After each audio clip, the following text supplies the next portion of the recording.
बिस्मिल्लाहिर्रहमानिर्रहीम अस्सलाम वालेकुम। It's me doctor Madiha. Welcome to our channel ICPHS के। तो ये लेक्चर 11th का सेकंड पार्ट है जो कि हम एस्ट्रोजन हार्मोन को डिस्कस कर रहे थे। तो अब तक हमने उसका एक फंक्शन पढ़ा है और जो कि था effect of oestrogen hormone on primary sex characteristics या ऑन रिप्रोडक्टिव सिस्टम। तो रिप्रोडक्टिव सिस्टम पे हमने हर पार्ट पे उसका इफेक्ट पढ़ लिया। अब आते हैं effect on secondary sexual characteristics. तो first point is secondary sexual characteristics. Obviously ये टर्म इससे पहले मैंने आपको बताया था टेस्टोस्टेरोन में।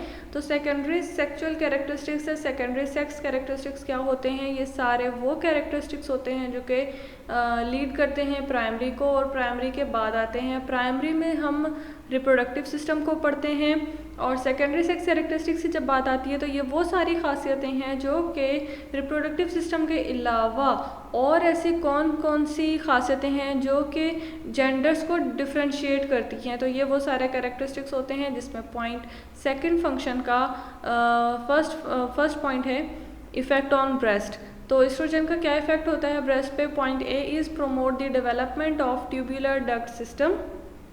तो एस्ट्रोजन जो है वो ट्यूबुलर डक्ट सिस्टम को डेवलप करवाता है, जिसकी वजह से ये जो ट्यूबुलर डक्ट सिस्टम है जब ये डेवलप होगा तो ब्रेस्ट का भी जो है उसकी भी ग्रोथ होगी।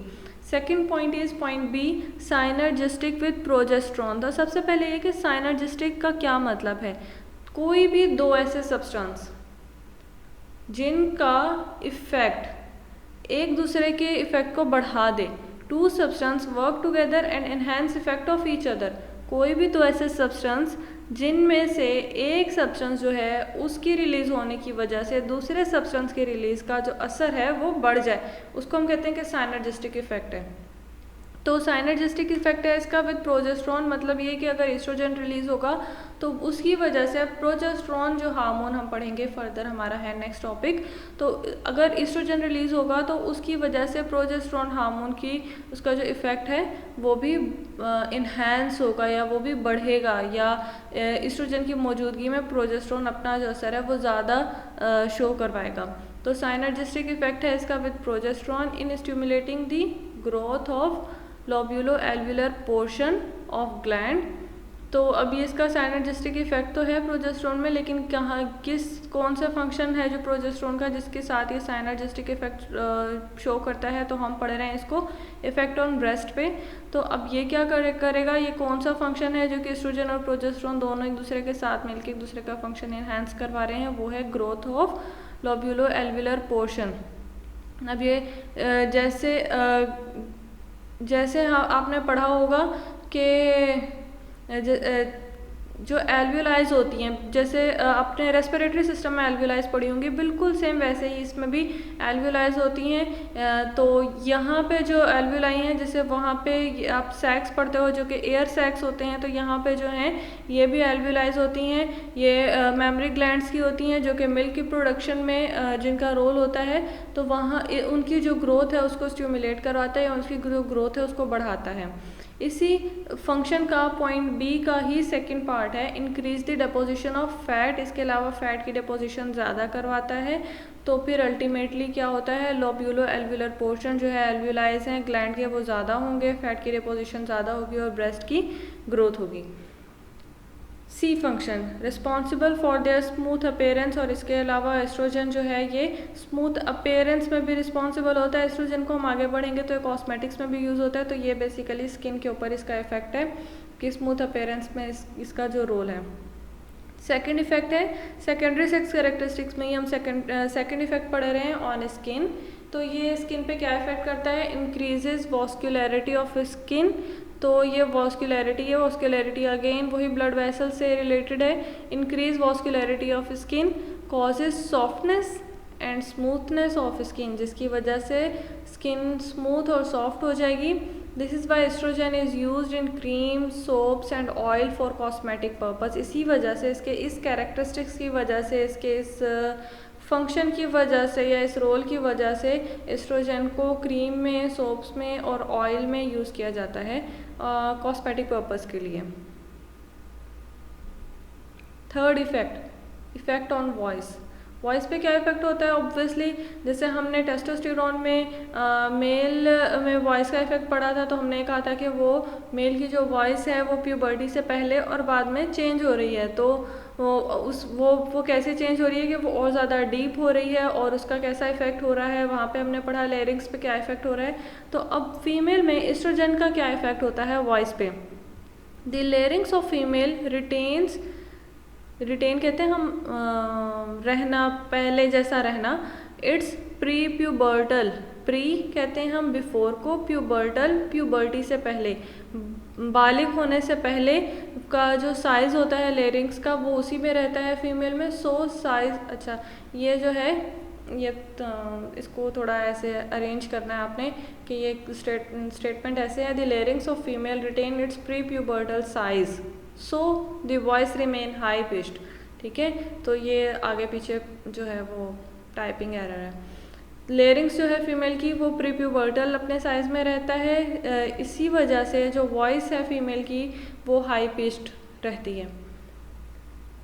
Fourth function, effect on the skeleton, skeleton पे कैसा इफेक्ट होता है? Point A, causes broadness of pelvis, तो पेल्विस जो है वो ज़्यादा ब्रॉड हो जाता है, ये स्केलेटन पे इफेक्ट है। यही हमने टेस्टोस्टेरोन में पढ़ा था कि कैसे टेस्टोस्टेरोन में मेल और फीमेल पेल्विस का जो फ़र्क था। Point B is increases the osteoblastic activity. Osteo जो है ये आपको ये टर्म से पता चल गया होगा कि ये रिप्रेजेंट कर रहा है बोन्स के लिए, और ब्लास्टिक ये जो है ये टर्म रिप्रेजेंट करता है फॉर्मेशन, सिंथेसिस। तो ऑस्टियोब्लास्टिक एक्टिविटी जो है फॉर्मेशन ऑफ बोन्स है, तो ये फॉर्मेशन ऑफ बोन की जो एक्टिविटी है उसको इंक्रीज करवाएगा। ये स्केलेटन पे इसका इफेक्ट है, जो कि फोर्थ इफेक्ट है सेकेंडरी सेक्स कैरेक्टरिस्टिक्स पे। Okay, point C is other effects हैं। हमने पॉइंट ए में पढ़ा था रिप्रोडक्टिव सिस्टम पे इफेक्ट, पॉइंट बी में हमने पढ़े थे सेकेंडरी सेक्स कैरेक्टरिस्टिक्स पे इफेक्ट। अब बॉडी में उसके इनके अलावा और भी इफेक्ट होते हैं, तो वो क्या होंगे? अदर इफेक्ट्स हैं एस्ट्रोजन के effect on protein metabolism. Protein के मेटाबॉलिज्म पे कैसा इफेक्ट होता है? तो increases the synthesis and deposition of protein. Obviously आप सबको पता है मेटाबॉलिज्म में कैटाबॉलिज्म भी आती है और एनाबॉलिज्म भी आती है। तो इसी फर्स्ट फंक्शन का जो पॉइंट ए है उसमें है कि इंक्रीज करता है synthesis and deposition of protein, जिसका क्या मतलब है? प्रोटीन के ऊपर इसका इफेक्ट है एनाबॉलिक इफेक्ट। ठीक है, second point is positive nitrogen balance, positive N2 balance. अब पॉजिटिव N2 बैलेंस का क्या मतलब है? ये टेस्टोस्टेरोन में हमने पढ़ा था। अब इसमें क्या होता है? पॉजिटिव नाइट्रोजन बैलेंस का मतलब ये है कि intake of nitrogen is greater than loss. ज़्यादा इनटेक या ज़्यादा यूटिलाइजेशन हुई और कम से कम लॉस हुआ। ऑब्वियसली ज़्यादा यूटिलाइजेशन जो हो रही है वो कहाँ हो रही है? वो प्रोटीन की फॉर्मेशन बनाने में हो रही है, नाइट्रोजन की यूटिलाइजेशन, और इसी वजह से जो लॉस है वो कम होगा। Second, effect on fat metabolism. Fat की मेटाबॉलिज्म पे कैसा इफेक्ट होता है? Increases the synthesis of fat, ये डबल एस नहीं है, increases the synthesis of fat, fat की सिंथेसिस ज़्यादा करवाते हैं। तो ये कैसा इफेक्ट हुआ फैट के ऊपर? एनाबॉलिक इफेक्ट हुआ। Point B, increases the deposition of fat in subcutaneous tissue. Subcutaneous tissue में, सब कहते हैं हम बिलो, क्यूटेनियस कहते हैं हम स्किन को। स्किन के नीचे जो टिश्यूज़ हैं वहाँ पे फैट की डिपोजिशन ज़्यादा होगी, स्पेशली कहाँ? ब्रेस्ट पे, मीडियल साइड ऑफ थाई पे, और बटेक्स में जो फैट की डिपोजिशन है वो ज़्यादा कॉज करवाएगा, सिंथेसिस भी ज़्यादा करवाएगा और डिपोजिशन भी ज़्यादा करवाएगा। देन थर्ड इफेक्ट है effect on electrolytes and water. तो वाटर और इलेक्ट्रोलाइट्स पे कैसा इफेक्ट होता है? It increases the retention, retention कहते हैं हम रोक के रखना। It increases the retention of sodium and potassium. ये ऑफ नहीं है, ये करेक्शन कर लें अपनी बुक में, पोटेशियम है। Sodium and potassium, sodium potassium and water. अब क्या होगा? ये ज़्यादा रिटेंशन रखवाएगा, रोक के रखेगा इलेक्ट्रोलाइट्स को और पानी को बॉडी में, जिसकी वजह से इंक्रीजिंग दी ECF क्या है? एक्स्ट्रा सेलुलर फ्लूइड, जिसकी वजह से ज़्यादा हो जाएगा। ये थर्ड इफेक्ट है on water and electrolyte. Fourth effect है इफेक्ट ऑन मेंस्ट्रुअल साइकिल।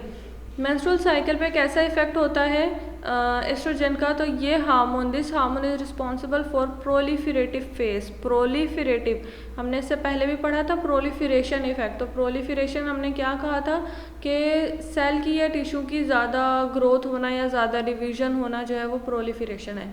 तो अब ये हार्मोन ऐसा हार्मोन है जो कि रिस्पॉन्सिबल होता है proliferative face of menstrual cycle. ये ऐसा फेस है, face in which lining of uterus grows. तो ये ऐसा फेस है जिसमें यूट्रस की जो इनर लाइनिंग है वो ग्रो करती है। तो ये मेंस्ट्रुअल साइकिल का जो प्रोलिफरेटिव फेस है उसके लिए रिस्पॉन्सिबल होता है एस्ट्रोजन। फिफ्थ फंक्शन है, अदर इफेक्ट्स में फिफ्थ फंक्शन है effect on blood and cholesterol. Cholesterol और ब्लड पे कैसा इफेक्ट होता है? Point A is decreases blood cholesterol level, blood में कोलेस्ट्रॉल का लेवल कम करता है। This is Y female have low risk of heart disease, इसकी वजह से फीमेल में हार्ट डिजीज़ का रिस्क जो है वो कम होता है। Point B is raises fibrinogen level, और इसके अलावा ये क्या करता है, फिब्रिनोजन लेवल को बढ़ाता है। फिब्रिनोजन क्या होते हैं ये आप सबको पता है कि ये इनएक्टिव फॉर्म है फिब्रिन की, जो कि फर्दर कन्वर्ट होता है फिब्रिन में और कॉज करता है क्लॉटिंग। तो ये इसका इफेक्ट होता है ऑन ब्लड एंड कोलेस्ट्रॉल। तो ये हमारे थे एस्ट्रोजन के सारे फंक्शन। यहाँ तक हुआ हमारा एस्ट्रोजन कंप्लीट। तो नेक्स्ट हमारा टॉपिक होगा प्रोजेस्टेरोन, जो कि हम नेक्स्ट लेक्चर में डिस्कस करेंगे। तब तक के लिए स्टेबलाइज्ड, अल्लाह हाफिज़।